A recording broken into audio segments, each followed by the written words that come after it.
Hello students, next हम discuss करेंगे example number 9। क्या कह रहा था? डिमांड फंक्शन जो आपके सामने गिवन है, पी की वैल्यू गिवन है, एक्स नंबर ऑफ यूनिट्स है for demanded and P is the price per unit. Find the marginal revenue. Marginal value revenue निकालने के लिए सबसे पहले आपको निकालना पड़ेगा टोटल रेवेन्यू। कितना हो जाएगा? P x 200 plus 20x minus x square को मल्टीप्लाई कर दो आप एक्स है। 200x plus 20x square minus x cube है ना। ठीक है, मार्जिनल रेवेन्यू पर आओ आप।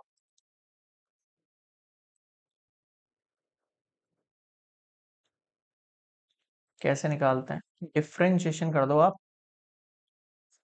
टोटल रेवेन्यू को। क्या हो जाएगा? यहाँ पर 200 बचेगा, यहाँ पर 40x बचेगा, यहाँ पर 3x स्क्वायर बचेगा। सेकंड केस देखो। अब यहाँ सेकंड केस के लिए हमारे पास जो एम आर निकला, कितना निकला? 200 प्लस 40x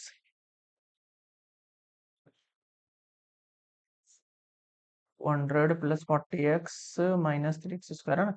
यहाँ बोल रहा है सेकंड केस में ये obtain the marginal revenue when 10 units are sold. अगर 10 यूनिट सोल्ड हो गई हैं तो अगर आपको वैल्यू निकालनी है 10 यूनिट्स पर, 200 plus 40 10 x square 200 plus 400 minus 300 कितना हो गया? 300 रुपीज हो गया। अब एन इंटरप्रेट इंटरप्रेट मतलब समझाओ इसमें क्या कहना चाह रहे हो। इससे ये मतलब है निकल के आता है कि when are units increases from 10 unit to 11 unit. देखो आपने ये 10 यूनिट पर निकला है, जब हम 10 से 11 यूनिट तक पहुंचेंगे तो यहां पर we receive additional revenue, additional revenue of 300। बताओ समझ में आया क्या साइन का मतलब? क्लियर है? यहाँ पर क्या कहना चाह रहा हूँ मैं आपसे, अगर आपका इंक्रीज हो गया 10 से 11 यूनिट पर तो आप एडिशनल रेवेन्यू इंक्रीज हो जाएगा 300 रुपीज का। ठीक है, इसका मतलब है ये। थर्ड केस देखो क्या कह रहा है।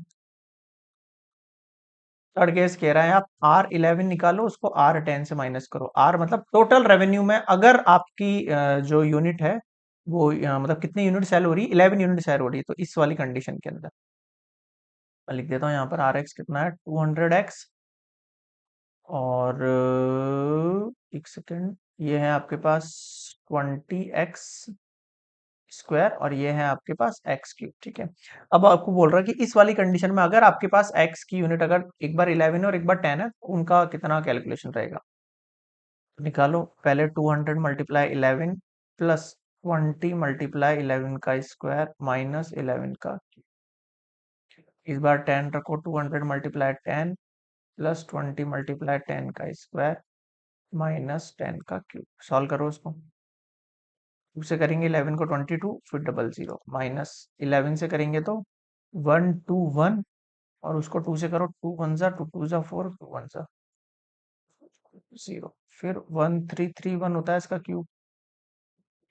माइनस इसको करो 2000 प्लस 2000 माइनस 1000, ऐड करो 2200 और 2420 को ऐड करो 64 और इसमें से 1331 सब्सट्रैक्ट करो, 9 हो जाएगा, 1 11 कितना हो जाएगा? 7 8 हो जाएगा, 5 3 2 हो जाएगा और 4 में से 1 गया, 3 जाएगा। 3289, 4000 में से 1000 जाएगा 3000 और इसको सब्सिट्यूट करोगे तो 289 रुपीज मिलेगा। इसको भी इंटरप्रेट करने को बोल रहा है, तो इसका मतलब भी यही है कि यहाँ पर when units increases from 10 to 11 exactly जो आपका टोटल रेवेन्यू होगा, ध्यान रखना टोटल रेवेन्यू इज 289। अब देखना दोनों बातों में अंतर है। यहाँ पर पीछे वाली जो मार्जिनल रेवेन्यू है, मार्जिनल रेवेन्यू का मतलब कितना मार्जिन आपका बढ़ गया है, उसमें कितना मार्जिन ऐड हो गया? 300 का ऐड हो गया। और यहाँ पीछे वाली जो लाइन है, यहाँ इसका मतलब है कि केवल 10 से 11 जाने पर आपको केवल जो टोटल रेवेन्यू मिलेगा वो 289 ही मिलेगा, कुछ ऐड नहीं होगा। ऐड होने का मतलब है कि रेवेन्यू के अंदर ऐड हो रहा है एडिशनल, और यहाँ का मतलब है केवल 289 रुपीज मिल रहे हैं। दोनों के अंदर थोड़ा सा चेंज है, ठीक है। सो ये उसका इंटरप्रेट है। एग्जाम्पल 9 कंप्लीट और डाउट लगे कमेंट सेक्शन में जरूर बताना। नेक्स्ट मिलेंगे एग्जाम्पल 10 पर।